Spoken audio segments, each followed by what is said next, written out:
अरे संजय एक मिनट है जी एक सेकंड। जी सर, जो सरनाखेड़ी का मामला है, रमेश भारद्वाज है जो कि वकील है, सत्ता प्रतिनिधि है, उनके द्वारा पुलिस पर कुछ एलिगेशन लगाए गए भी, दीवार फांदना कुछ ऐसा, उस पर आपकी क्या प्रतिक्रिया, क्या कहेंगे? सबसे पहले तो सभी को नमस्कार मेरा। दूसरा, शनिवार की ये घटना है जो इन्होंने आरोप जो लगाए हैं, इसमें हमने मुकदमा दर्ज कर रखा है। 57 नंबर मुकदमा है हमारा, और जो 5 मार्च 2026 को दर्ज किया गया था, जिसमें जो दीपक कंप्लेनेंट है उनके घर पे आके, और जो कुलदीप उर्फ काकू है उसने जानलेवा हमला किया था, और मौके से जो चक्कू भी मिला था हमें, और आर्म्स एक्ट के तहत ये मुकदमा हमने दर्ज किया था। मैं ये बताना चाहता हूं आप लोगों को कि कुलदीप उर्फ काकू जो इसमें मेन अभियुक्त है, उस पे ऑलरेडी 2 मुकदमे हैं जो कि आर्म्स एक्ट और संगीन धाराओं के तहत मुकदमा दर्ज है, जिसमें उसको गिरफ्तार भी किया गया है। तो ये 5 मार्च से भागा हुआ था, और लगातार हम इसका पीछा कर रहे थे। सूचना मिली थी हमें शनिवार को कि वो गांव में आया हुआ है, तो इस सूचना, काबिले गौर सूचना पर हमारी जो पुलिस टीम है उसने मौके पे रेड की थी, और जो बाद में पता चला वो प्रिंस नाम का जो इसमें अभियुक्त है लड़का। मगर हम चाहते हैं कि police fair and impartial investigation करे, जिसमें मुख्य अभियुक्त गिरफ्तार होने के बाद ही हम इसमें इन्वेस्टिगेशन को आगे बढ़ाना चाहते हैं। तो गिरफ्तारी इसमें कितनी हुई? एक ही गिरफ्तारी हुई? नहीं, अभी तक कोई गिरफ्तारी नहीं हुई है, जिसमें मेन अभियुक्त जो तथा जो सरपंच जो प्रतिनिधि हैं उनका सगा भतीजा है इसमें, और वो करीबन आज जो है, आपको पता है तारीख आज 4 मई है, और ये मार्च का मुकदमा है जिसमें अब लगातार वो फरार चल रहा है। तो इसमें रमेश भारद्वाज और उसका लड़का भी बाई नेम है? बिल्कुल, नामजद आरोपी है। कंप्लेनेंट दीपक शर्मा और उसकी पत्नी को चोट लगी थी, और इसमें मैं अपने साथियों को बताना चाहूंगा कि सबसे पहले उसने फोन पे धमकी दी थी, जो ऑन रिकॉर्ड हमारे पास मौजूद है फाइल। अभी तक गिरफ्तारी क्यों नहीं हो पाई? वो भागा हुआ है, और इनके परिवार ने कभी कोऑपरेशन नहीं दिया हमें, और फिर भी हम इम्पार्शियल तरीके से इसमें इन्वेस्टिगेशन हमारी सदर पुलिस कर रही है। पुलिस पर आरोप लगेगी शराब पी रखी? देखिए, अगर किसी को आरोप लगाने हैं तो आरोप तो कोई भी लगा सकता है किसी पे, मगर जो पुलिस है, सदर पुलिस का हमने भी वेरीफाई किया है, तो ऐसी किसी प्रकार के नहीं, जो उस अपराधी को बचाने के लिए ये जो मनगढ़ंत और बेबुनियाद आरोप लगाए जा रहे हैं। उसमें कहा गया कि पीछा किया गया, गोली मारने की धमकी दी गई, दीवार फांदी गई, मकान में रात्रि में घुसना, महिलाएं जो की है, तो पुलिस का दीवार गेट से घुसना कितना सही मामला है? देखिए, आरोपी को पकड़ने के लिए पूरे इंडिया में पुलिस कहीं तक जा सकती है, तो इसमें कोई ऐसी बात नहीं। अगर आरोपी अपना परिचय नहीं दे रहा या भाग रहा है, तो पुलिस अफसर एक डाउटफुल मैनर में उसके पीछे तो देखो पुलिस पार्टी जाएगी, मगर किसी को कोई ऐसी कहीं भी वो नहीं थी। ये तो सिर्फ इस बात का काउंटर करने के लिए पुलिस पे ये बेबुनियाद और निराधार आरोप लगाए। गोली मारने की बात नहीं कही? नहीं, ऐसी कोई बात नहीं। पुलिस मुलाजिम के हाथ में किसी पे भी वेपन नहीं था, ठीक है।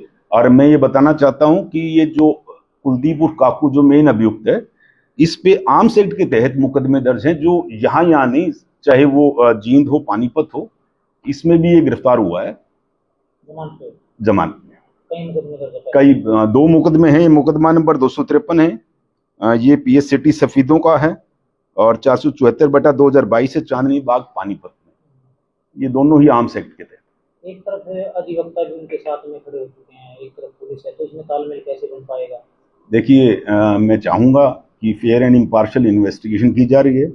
अगर इनको पहले ही डे गिरफ्तार करना होता, तो ये मुकदमा 5 मार्च का है और 4 मार्च की घटना है, और इसमें बाय नेम जो अधिवक्तागण हैं वो भी बाय नेम है। तो आज आप खुद जानते हो कि अगर पुलिस वेरीफाई कर रही है, तो मेन अभियुक्त की गिरफ्तारी के लिए वेट कर रहे हैं, और उसमें मैं चाहता हूं कि भी बिल्कुल अगर सूचना मिले तो पुलिस को उसी समय एक्शन लेना चाहिए, अरेस्ट करनी चाहिए।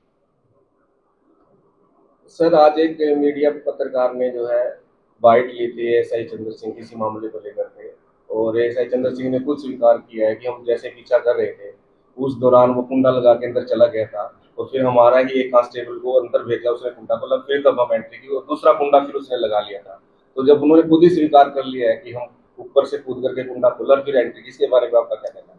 देखिए, मैं आपको बता रहा हूं कि आरोपी को पकड़ने के लिए पुलिस के पास ऑल ओवर इंडिया कहीं भी जा सकते हैं हम, ठीक है। और हमारी जो पुलिस पार्टी है किसी ने बदसलूकी नहीं की, ठीक है।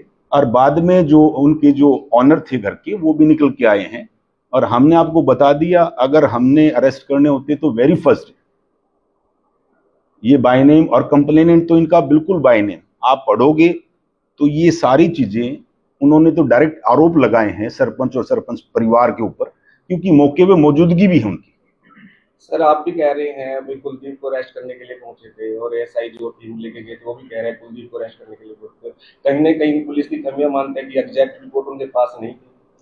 देखिए, वो उस गांव का ही बाशिंदा है, जिसके घर पे घुसे थे वो उसके चाचे का घर है।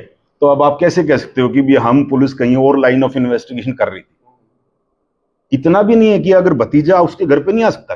सर मौके पे तो था ही ना, जैसे सूचना मिली थी। सर मेरा चलो सवाल ये है। चलो, एक्चुअली क्या है, सूचना कई बार रॉन्ग भी हो जाती है कि देखो, अगर किसी ने भी दिया सस्पिशन पे भी हमें जाना है तो हम उनके घर पे ही गए हैं, किसी दूसरे के घर पे नहीं गए, ठीक है। और उसमें बाय नेम आरोपी है सरपंच और सरपंच का लड़का जिसके घर पे गए। बिल्कुल आपकी बात सही है, आप कह रहे हैं कि वो आरोपी है, तो 2 महीने का लगभग समय हो चुका है। तो क्या पुलिस ने रमेश भारद्वाज और उसके लड़के को तफ्तीश में शामिल किया, और किया तो क्या उन्होंने मना किया या वो आए? देखिए, आप समझो मेरी बात, इसमें मेन अभियुक्त जो है कुलदीप उर्फ काकू है, जिसकी गिरफ्तारी बकाया है और वो भागा हुआ है। हम ये चाहते थे कि भाई वेरीफाई हो कि भाई इस षड्यंत्र में या इस चीज में इसके अलावा, क्योंकि देखो प्राइमा फेसिया कुलदीप उर्फ काकू ने ही घर के अंदर एंटर करके कंप्लेनेंट की और उनके परिवार के साथ मारपीट की। सर मुख्य अभियुक्त तो कुलदीप है, ठीक है, आपकी बात बिल्कुल सही है, ये तो एकदम सही।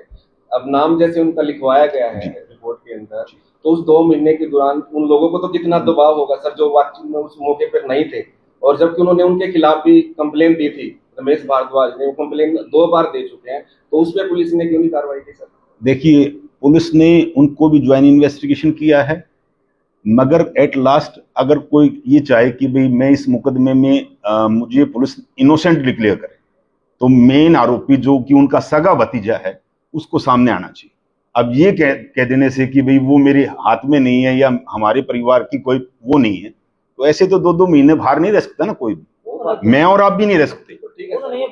अगर मैं मेरे परिवार की या नियर डियर के टच में नहीं रहूं तो 2 महीने निकालना मेरे लिए भी बिल्कुल मुश्किल। सरपंच का ये कहना था जी, अगर वो हमारे को फोन करके भी कहते हैं उनको पेश करो, हमारे को कभी बोले नहीं, ये बिल्कुल गलत बात नहीं सर, उन्होंने अपने लड़के के बारे में, हाँ, वो अपने लड़के के बारे में बोल रहे हैं। तो हमें नहीं, आप एक बात बताओ ना, जब आप मिस इंटरप्रेट कर रहे हो दोबारा, जब हमारा प्रिंस से जो इसमें नामजद है हम उसको पकड़ने आए ही नहीं, जब पुलिस ने अपना वर्जन जो हमारे आईओ है उन्होंने स्पष्ट कह दिया कि हमें सूचना मिली थी कुलदीप उर्फ काकू की, तो आप इस बात को कहां से कहां लेके जा रहे हैं? या वो जो हैं जो इसमें काउंटर कर रहे हैं तो उनको तो स्पष्ट पता है, मगर वो तो इस बात को कर रहे हैं कि भाई कहीं ना कहीं कुलदीप को ही बचाऊं।